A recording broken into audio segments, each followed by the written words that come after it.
वो जूता उतार के ना मुंह पे मंगल पांडे जी का पांडे कर दे तो बताइएगा आप मुझे।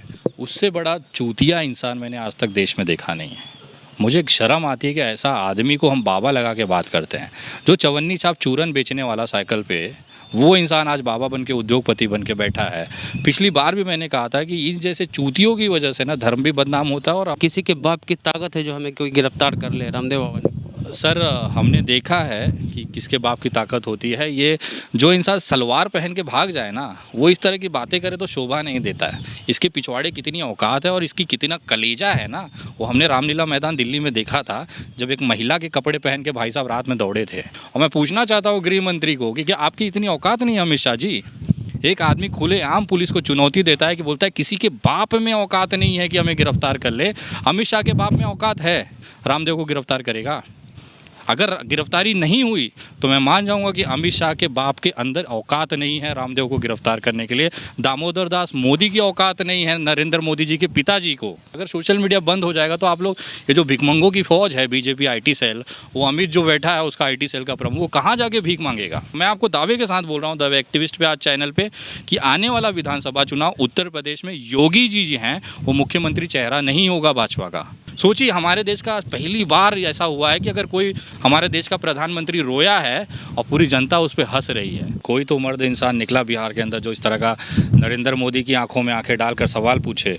मैं मांझी साहब को सलाम करता हूं, धन्यवाद करता हूं, इस तरह की चीज़ें उन्होंने रखी है। नरेंद्र मोदी जी नहीं चाहते हैं कि कोई दलित चेहरा सामने आए या कोई दलित चेहरा देश पर राज करे या चीज़ें करे। भले वो राष्ट्रपति बना दिए गए हैं, लेकिन कहीं भी मुझे हर जगह उनका अपमान दिखता है इस सरकार में, जो कहीं ना कहीं एक दुख दे जाता है। एक राष्ट्रपति की ऐसी दुर्गतियाँ इस भारत में अच्छी नहीं है। हमारे साथ मुंबई से पटना पहुंचे विनय दुबे जी हैं। लगातार दूसरी बार जो है हम पप्पू यादव के ही जो कार्यालय है वहाँ पे हैं।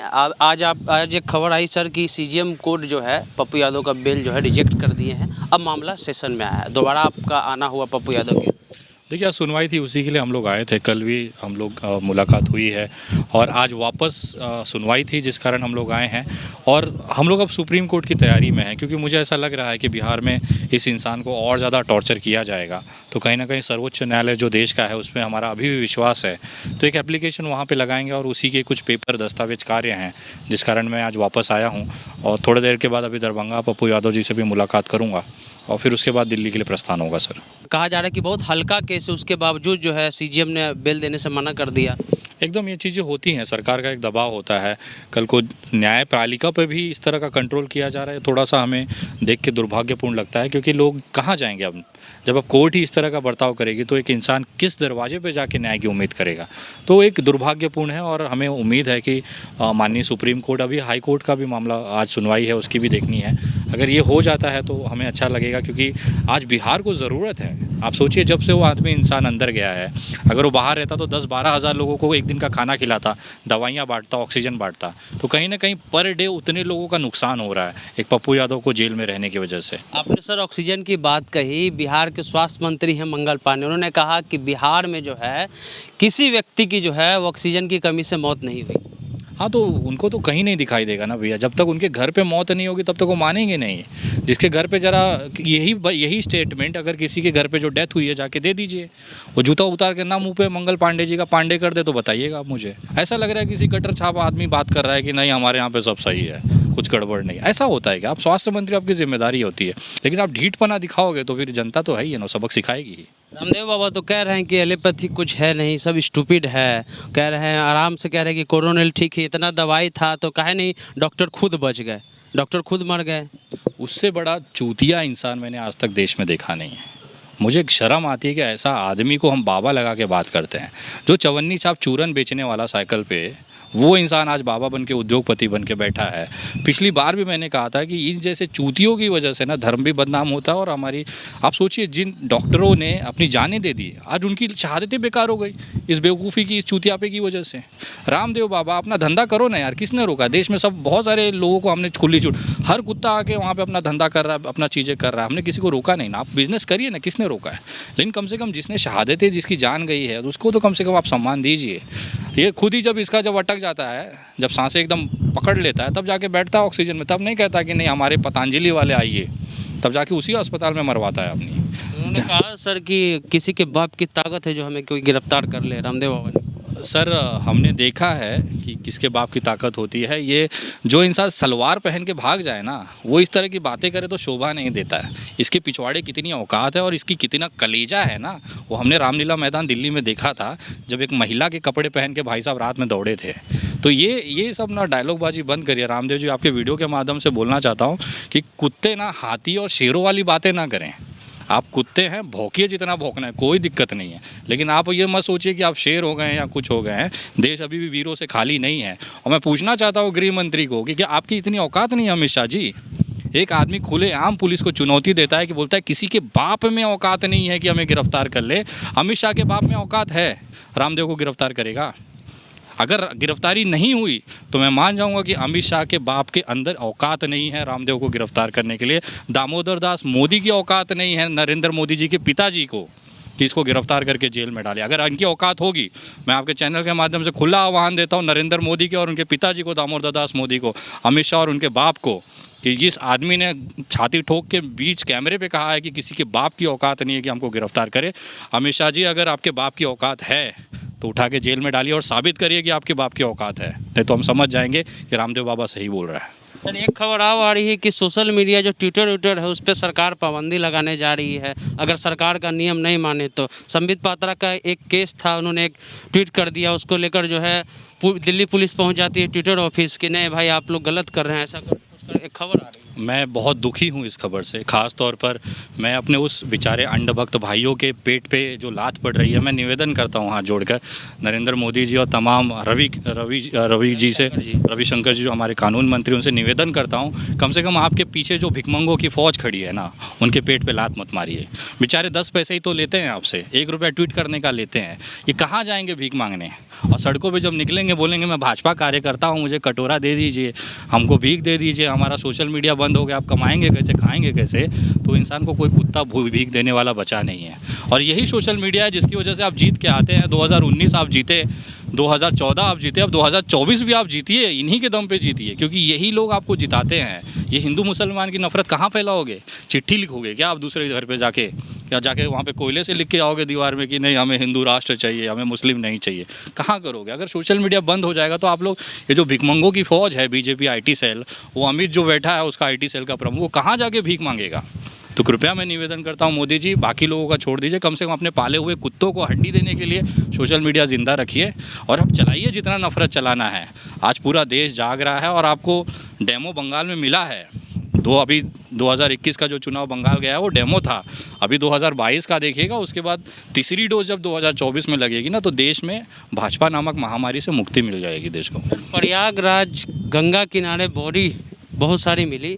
अब क्या हो रहा है कि सरकार जो उस पर जो कफन लिखा है, कफन रहता है जिसमें राम नाम सत्य लिखा रहता है, उसको भी हटा रही है ताकि जो विजुअल जाए इंटरनेशनल मीडिया में, भारतीय मीडिया में, वो किसी के पास नहीं पहुंचे। वहाँ पे खुद जो है नगर निगम के द्वारा लगाया गया है कि सारा जो लाल कपड़ा है, जो कफन है, उसको हटा दिया। देखिए, चिंदी चोर सुना था हमने, कफन चोर पहली बार देखा है। अगर योगी जी इस तरह की चीज़ें कर रहे हैं तो मुझे लगता है कि योगी जी को एक और टाइटल दे दिया जाए, कफन चोर मुख्यमंत्री। लगाइए ना, रासू काम बोलते हैं, छाती ठोक के बोलेंगे कि कफन चोर मुख्यमंत्री है उत्तर प्रदेश का। अगर नहीं है तो क्यों हटा दिया गया कफन? और दूसरी चीज़ मैं ये वीडियो के माध्यम से बताना चाहता हूँ कि भारतीय जनता पार्टी जो है ना, वो मुसलमानों की हितैषी है।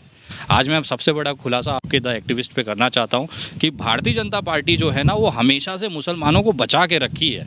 अच्छा, एक बात बताइए, आज हिंदू धर्म में क्या होता है कि अगर मेरी मृत्यु हो जाए तो मुझे चिता पे जलाया जाएगा, ना कि दफनाया जाएगा। आज इसी हिंदुओं के हिंदू हृदय सम्राट नरेंद्र दामोदर दास मोदी की सरकार में हिंदुओं को जलाने के लिए लकड़ियां नहीं मिल रही, उनको दफनाया जा रहा है। दफनाया मुसलमानों को जाता है, हिंदुओं को नहीं है। मैं पूछना चाहता हूं कि ये कौन सा हिंदू राष्ट्र है जहां पे हमारा जो पंचतत्व में विलीन करने का जो नियम है उसे ही छीन लिया गया, हमें दफना दिया जाता है। दूसरा, आप जैसे ही रमज़ान आता है लॉकडाउन लग जाता है, जैसे ही ईद आती है लॉकडाउन लग जाता है। आप मस्जिद में नहीं जाओगे, आप कहीं पे भीड़ जमा नहीं करोगे। किसके लिए होता है? मुसलमानों के लिए। लेकिन वही समय पर आप जाइए वहाँ पे कुंभ में नहाइए, लाखों लाखों की भीड़ लगाइए, आप जो करना है कर लीजिए। ये जानबूझ के हिंदुओं को मारना चाह रहे हैं। मुसलमानों से इनको इतना प्रेम है कि उनको ज़िंदा रखने के लिए लॉकडाउन करके उनको लाठियां मार के घरों में बिठाया है। लेकिन हिंदुओं को मरने के लिए कुंभ का एकदम शुरुआत कर दिया कि जाइए आप बिंदास नहाइए और यहाँ से कोरोना ले जाइए, घर पे जाते जाते आपकी डेथ हो जाएगी, आपको जलाने भी नहीं देंगे, आपको दफनाना पड़ेगा, माँ गंगा के कोख में आपको दफनाएंगे। इससे बड़ा सौभाग्य कहाँ मिलेगा? तो कहीं ना कहीं मुझे मेरी दृष्टि से ये लगता है कि नरेंद्र मोदी जी पूरी तरह से ये जो 22-23 करोड़ या 25 करोड़ मुसलमान हैं उसको बचा के रखना चाहते हैं। और हिंदुओं की बलि तो हम तो है ही ये कचरा भाई। अगर हमारी कीमत होती तो आज हमें गंगा नदी में कुत्ते नोच नहीं होते, यहाँ पे हड्डियाँ पैर कोई कुत्ता लेके जा रहा है, सर कहीं कुत्ता खा रहा है, चमड़ा कहीं कुत्ता दूसरी जगह उठा के लेके जा रहा है, हम सड़ रहे हैं, पानी में सड़ रहे हैं। हमने जिसको ज़िंदगी भर पाल पोस के बड़ा किया, आज उसको जला नहीं पाने की तकलीफ़ में आज वो सड़ रहा है पानी में। आज आपने उन्नाव में दफनाया, पता चला छपरा में जाके वो सड़ रहा है, कुत्ता बिल्ली उसको नोच रहा है। तो ये इतना खूबसूरत हिंदू राष्ट्र अगर हमें लोगों ने डिमांड की थी, मोदी जी दे रहे हैं, अब इससे ज़्यादा क्या लोगे आप? उनकी जान लोगे क्या? बम्बई हाई कोर्ट ने सर कहा है कि मोदी सरकार ने 150 वेंटिलेटर दिया, 150 में से 113 वेंटिलेटर खराब है। तो होगा ही ना भैया, जब नीयत ही ख़राब है उस आदमी की। अगर करना होता तो पीएम केयर फंड इतना पैसा आया भैया। आज मैं क्राउड फंडिंग करता हूँ, 30-35 लाख 40 लाख रुपया मेरे पास जमा होता है, मैं कम से कम नहीं तो 3-4 हज़ार लोगों की मदद कर लेता हूँ। अभी पिछले हफ्ते मुझे 36 लाख, मैंने पूरे रमज़ान 36 लाख रुपए बांट दिए सड़कों पे लाके। लोगों से मांगे, लोगों ने दिए, किसी ने 50 रुपया दिया, किसी ने 10 रुपया दिया, किसी ने 100 रुपया दिया। वो सारा जमा करके उठा के मैंने सड़कों पे बांट दिया, उसका लाइव वीडियो चला दिया। आपकी नीयत क्या है वो इम्पोर्टेंट करता है। जो आदमी पैदाइशी चोर हो, जो आदमी पैदाइशी एकदम ख़राब हो, उसका दिल ही ख़राब हो, जो लाशों के ऊपर जम करके सत्ता हासिल करने की उम्मीद रखता है, उससे आप वेंटिलेटर लेके जीवन दान ले लोगे भैया? वो तो उसको खाना पूर्ति करना है। जो वेंटिलेटर 6 लाख का है उसको 50,000 में कैसे मिल गया? तो चाइनीज़ वाला भी सोचता होगा साला हमारे कंट्री में भी इतना सस्ता वेंटिलेटर नहीं बनता जितना मोदी जी बना के भेज दिए। वो सिर्फ स्टिकर लगा के भेजा गया है ताकि हम चाइना से भी बहुत माल सप्लाई हो रहा है, चाहे वेंटिलेटर हो, पीपी किट हो। पीछे बहुत हंगामा चला कि वो जो चाइनीज बत्ती उसको फोड़ रहे थे लोग, अपना टीवी उठा के फेंक दे रहे थे। हम लोग चाइना के झालर बत्ती के चक्कर में आज हमारे रास्ते का पानी पूरी हमने सत्यानाश कर दिया। हमारा टक्कर चाइना से था कि चाइना को बैन करो, चाइना प्रोडक्ट बैन करो। लेकिन आज हालत ये हो गई कि हम अपने घर के बाहर जो पानी पूरी मिलता था उसको देखने के लिए तरस गए हैं। बिहार सरकार नीतीश जी जो है 1 महीने का राशन फ्री दे रहे हैं, उसमें चावल है, 5 किलो चावल दे रहे हैं और गेहूँ दे रहे हैं। मैं नीतीश कुमार जी को ना 10 किलो चावल, 10 किलो आटा और 5 किलो चावल, दाल वगैरह सब मैं देता हूँ। 1 महीना खा के दिखा दें, चल लें उसी में। एक 5 किलो का आप आटा दे के 10 जन के परिवार में सोचो कि हम पाल लेंगे। पर डे का उनको पता तो है क्या कितना कटोरी दाल लगता है? 50 ग्राम दाल लगता है कि 100 ग्राम दाल लगता है 6 जन के परिवार में? मैं देता हूँ नीतीश कुमार जी को जितना आटा चाहिए, जितना चावल चाहिए, मैं देता हूँ उनको। 1 महीना रह लें, एक रूम में बंद करके अपने आप को संभाल लें लॉकडाउन की स्थिति में। अगर वो एक इंसान पर डे का खाना कितना खाता है उनको ये नहीं पता है। आप 5 किलो का झुंझुना दे के सोचो कि आप सरकार चला लोगे, वाहवाही करवा लोगे।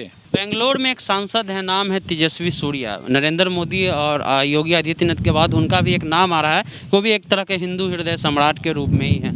वो एक अस्पताल में जाते हैं और वहाँ से जो मुस्लिम वर्कर होते हैं वहाँ के, उनको छाट के जो है निकालने का मतलब कंप्लेन करते हैं कि उनको निकाला जाए। मोदी जी का हिंदू मुस्लिम लड़ाई ना होता तो ऐसे चिरकुट लोग जीत के आए हैं 1-1 लाख 1.5 लाख वोट से। इनकी हैसियत थी विधानसभा नहीं जाने की, आज वो सांसद बन के हिंदू हृदय सम्राट बन के घूम रहे हैं। ये 17 लोग 18 लोग की लिस्ट लेके अस्पतालों में घूम रहे हैं। तो उससे बड़ा उनको करना क्या है? उनको 5 साल यही झुंझुना दिखाना है। उसकी जगह वो अस्पताल बनाए होते, उसका उद्घाटन किए होते, विनय दुबे को अच्छा लगता, देश को अच्छा लगता।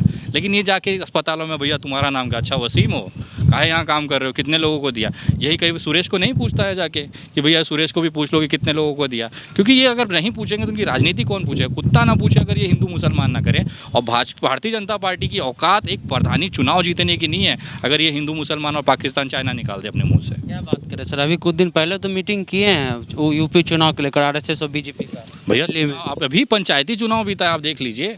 पंचायती चुनाव में समाजवादी पार्टी 1 नंबर पे आई 866 सीटों के साथ, और वहीं भारतीय जनता पार्टी 535 पे सिमट गई। काहे? इतना अच्छा काम कर रहे हो, पंचायती चुनाव में आपके जिला पंचायत नहीं जीतने की औकात है। जिला पंचायत चुनाव थे ना, पंचायती चुनाव कितने 500 लोगों को जीता है, और वहीं समाजवादी पार्टी बिना कुछ किए। ये सिर्फ आपके जो गुस्सा है ना वो समाजवादी पार्टी को कन्वर्ट हो गया। आप जितनी नाकामियाँ अभी चलने दीजिए ना। मैं आपको दावे के साथ बोल रहा हूँ, दावे एक्टिविस्ट पे आज चैनल पे, कि आने वाला विधानसभा चुनाव उत्तर प्रदेश में योगी जी हैं वो मुख्यमंत्री चेहरा नहीं होगा भाजपा का। मैं अभी आपको RSS और बीजेपी की एकदम इंटरनल मीटिंग की चीज़ मैं आपको डिस्क्लोज कर रहा हूँ कि अगर योगी जी के नाम पे उत्तर प्रदेश में चुनाव लड़ा गया तो भारतीय जनता पार्टी कुत्ते की तरह बुरी तरह वहाँ से हारेगी। और शायद इतनी शर्मनाक हार पूरे भारत में रिकॉर्ड बना के जाएगी अगर योगी जी मुख्यमंत्री उम्मीदवार वहाँ पे रहे। अभी तो प्रधानमंत्री जी संबोधन करते करते थोड़ा भावुक भी हो गए। भैया रोतलू तो है ही है वो बंदा, अभी क्या बनाया। हमेशा तो देखो क्या होता है ना कि मैं अगर कार्य करने में सक्षम नहीं हूँ तो मैं रो के बच जाऊँगा, ये होता ही रहा है। अब जैसे होता है ना स्कूल में हम लोग जब पढ़ते थे तो हमारी क्लास में बहुत सारे बच्चे होते थे, जो बच्चे को जैसा लगता था कि अब मुझे पढ़ने वाली है, टीचर आएगा मुझको धमक्का मारेगा, खींच के बुक्का मारेगा, पट्टी से मारेगा, वो पहले ही रोना चालू कर देता था। तो टीचर भी एकदम हो जाता है, जाने दे यार तू रो रहा है, तेरे को एक झापड़ मारेंगे। तो वो बचने का तरीका होता है। और जो इस तरह से जिम्मेदारियों से भागते हैं ना, वो इंसान तो ज़िंदगी भर भागा ना। कौन सा अपने माँ को अपने पूरा सुख दे दिया, उसकी माँ बेचारी जाके बर्तन धोती थी। हमें बहुत तकलीफ़ होता है, एक जवान बेटा 22 साल की उम्र में उसकी माँ जाके बर्तन मांजे, लानत है ऐसे बच्चे पर। जब शादी हुई तो पत्नी छोड़ के भाग गया, जब मुख्यमंत्री था दंगा हो रहा था तो कुर्सी छोड़ के भाग गया, आज प्रधानमंत्री है तो अपनी जिम्मेदारियों से भाग रहा है। तो ये आदमी भागेगा और क्या करेगा, रोएगा ही ना। तो कहीं ना कहीं उनके जो आंसू हैं वो देश समझ रहा है। सोचिए हमारे देश का पहली बार ऐसा हुआ है कि अगर कोई हमारे देश का प्रधानमंत्री रोया है और पूरी जनता उस पर हंस रही है। ये कितने युद्ध हुए आप सोचिए। मैं एक छोटी से पीछे लेके जाता हूँ, हमारे और भी देश में प्रधानमंत्री हुए हैं। इंदिरा गांधी को आयरन लेडी क्यों कहा जाता है, क्योंकि कभी रोई नहीं। एक महिला हो के वो हमेशा 2-2, 3-3 युद्ध लड़े उसके शासनकाल में, कितनी बर्बादियाँ हुई उस शासनकाल में, उसके बाद भी वो औरत ने एक आंस नहीं बहाया। और ये भाई साहब कम से कम मेरे को लग रहा है 7 साल में 10 बार वो रोए होंगे। हर जाके कभी संसद भवन में रो देते हैं, कभी भाषण देते समय रो देंगे। आयरन लेडी इसी के लिए उसे कहा गया था क्योंकि उसने कभी आयरन लेडी की बात करें सर, अभी तो 56 इंच के सीना रखते हैं मोदी। 56 इंच मेरे भाई, आप सीना कहाँ मान लेते हो। अगर 56 इंच का सीना होता ना तो आज पुलवामा के जिसने किया ना वो कुत्तों को पकड़ के जेल में डाला होता। वो जो देवेंद्र सिंह जो आतंकवादियों के साथ पकड़ा गया ना, जमानत पे नहीं छूटा होता। 56 इंच का सीना क्या होता है वो हमने देखा है देश ने। और 56 इंच नहीं है भैया, 5.5 इंच का उसका सीना है। एक छोटा जो दूध पीता बच्चा रहता है उससे ज़्यादा जिगरा वाला होता है। वो रो के अपनी माँ को बेबस कर देता है कि मुझे दूध पिलाओ। ये आदमी की औकात नहीं है नरेंद्र मोदी की 1-2 आदमी को जिंदा रख सके, जो 115 वेंटिलेटर में से 113 खराब वेंटिलेटर बनाए हैं।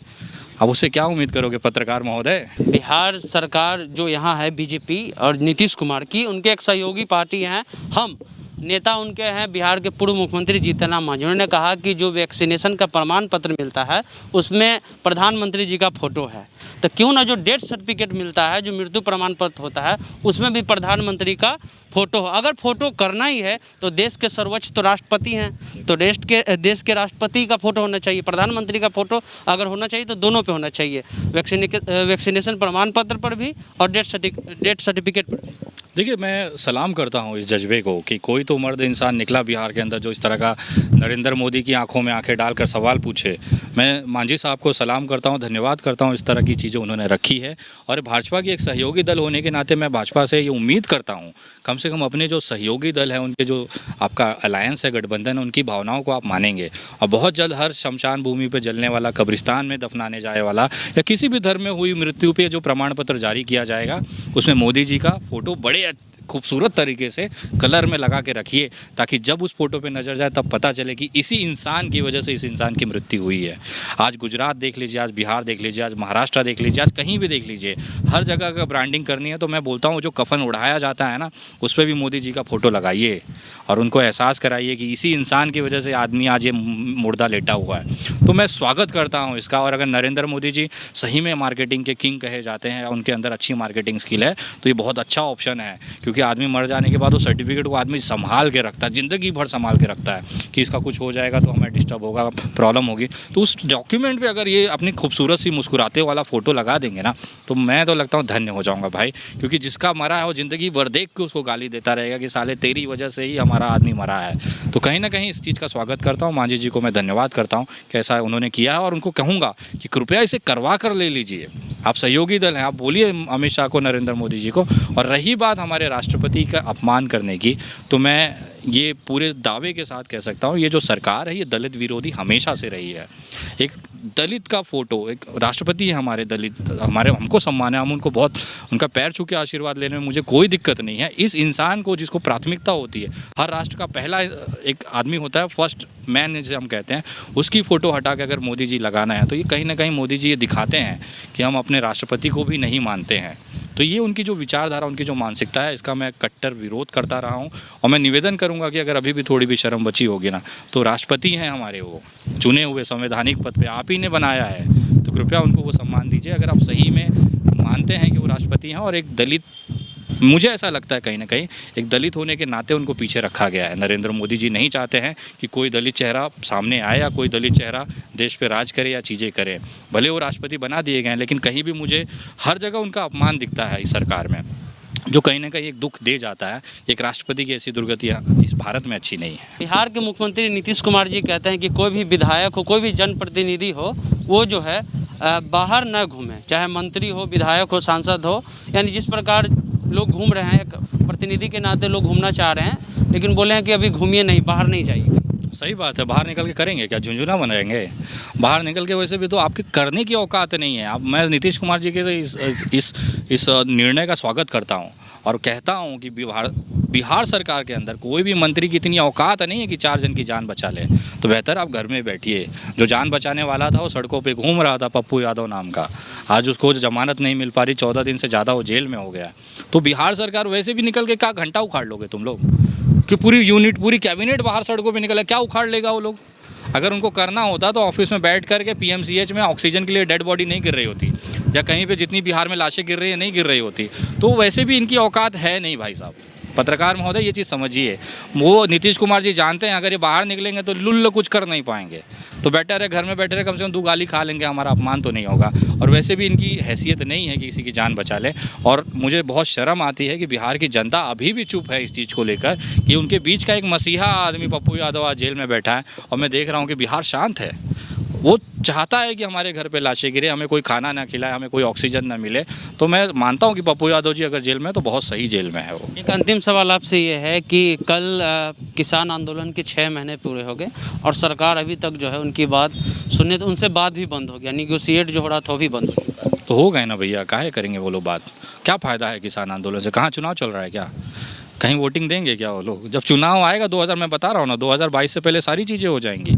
किसान बिल भी वापस हो जाएगा, सारा चीज़, क्योंकि उत्तर प्रदेश में किसान आंदोलन का असर पड़ रहा है। आखिर उनको संसद अगर जीतना है 2024 का, तो उनको उत्तर प्रदेश जीतना मजबूरी है। वो अगर उत्तर प्रदेश हार गए तो 2024 का चुनाव संसद नहीं जीत पाएंगे, ये जानते हैं, बहुत अच्छी तरीके से जानते हैं। तो जब चुनाव आएगा ना, तब इस तरह की चीज़ें, बिल वापस भी हो जाएगा, सारी चीज़ें हो जाएंगी। देश में आने वाले समय में आपके वीडियो के माध्यम से बोलना चाहता हूं कि आने वाले कुछ दिनों के अंदर, कुछ महीनों में, अभी विधानसभा चुनाव उत्तर प्रदेश का 8 महीना रह गया है। अब आप देखेंगे कि मुसलमानों पे दंगे, लिंचिंग, ये सब बढ़ जाएगी, हिंसा बढ़ जाएगी, क्योंकि ये जो माहौल है, लाशें गिरी है, इसको बुलाने के लिए आपको चरस टेस्ट कराया जाएगा। किसका? हिंदू और मुसलमान का। दंगे कराए जाएंगे, देश में दंगे बढ़ेंगे अब, और उसको कराने के लिए सबसे बड़ी पार्टी इस पे काम करना चालू हुई है। आज जो उत्तर प्रदेश में मुख्यमंत्री, आरएसएस और सारे प्रधानमंत्री की जो बैठक हुई है, इस पे नहीं हुई है कि चुनाव कैसे जीता जाएगा, ये इस पे हुई है कि 8 महीने के अंदर हमें हिंदुओं को कैसे डाइवर्ट करना है, वापस हिंदू मुसलमान पे कैसे ले आना है, ये जो लाशें दफनाई गई हैं प्रयागराज के अंदर हिंदुओं की, उसकी भरपाई कैसे करनी है। तो हमें कौन सा नया दंगा करना है कि जिससे ये लोग भूल जाएँ। और मैं दावे के साथ बोलता हूँ, हमारे उत्तर प्रदेश की जनता इतनी खूबसूरत है ना भाई साहब, ये घर में पड़ी हुई लाश, सड़ रही लाश, कुत्ते नोच रही लाशों को ना चुनाव के समय भूल जाएंगे। जैसे बिहार के लोग मजदूर जो आए थे ना 2-2 हज़ार, भूल गए कि नहीं भूल गए? आप मानते हैं ना चीज़ को? 2-2 हज़ार किलोमीटर भरी 46 डिग्री सेल्सियस में सर पे पूरा सामान रख के, बच्चों को कोरा में लेके, पैर छील गया, लोग तो रास्ते में मर गए, कितने लोग पहुंच नहीं पाए अपने लोगों से। लेकिन आने के बाद क्या हुआ? बिहार में वापस वही सरकार चुन के लाए जिन्होंने उनको मौतें दी, जिन्होंने उनको 2-2 हज़ार किलोमीटर की यात्राएं दी। तो मुझे गर्व है, ऐसा ही हमारा उत्तर प्रदेश भी है। ये लाशें, कुत्ता नोचना सब भूल जाएंगे, ये दबाएंगे कमल के बटन पे, और 2022 के बाद जब वहाँ पे और चीज़ें गिरेंगी, लाशें गिरेंगी ना, उसका जिम्मेदार उत्तर प्रदेश का युवा और वहाँ की जनता ही रहेगी। विनय दुबे हमारे साथ थे। उन्होंने साफ तौर पे जो है प्रधानमंत्री से लेकर बिहार के स्वास्थ्य मंत्री नीतीश कुमार को भी घेरा। वीडियो कैसा लगा हमारे यूट्यूब चैनल को सब्सक्राइब कीजिए, साथ में हमारे फेसबुक पेज को लाइक कीजिए और कमेंट भी करें। चलते हैं, जय हिंद, जय भारत।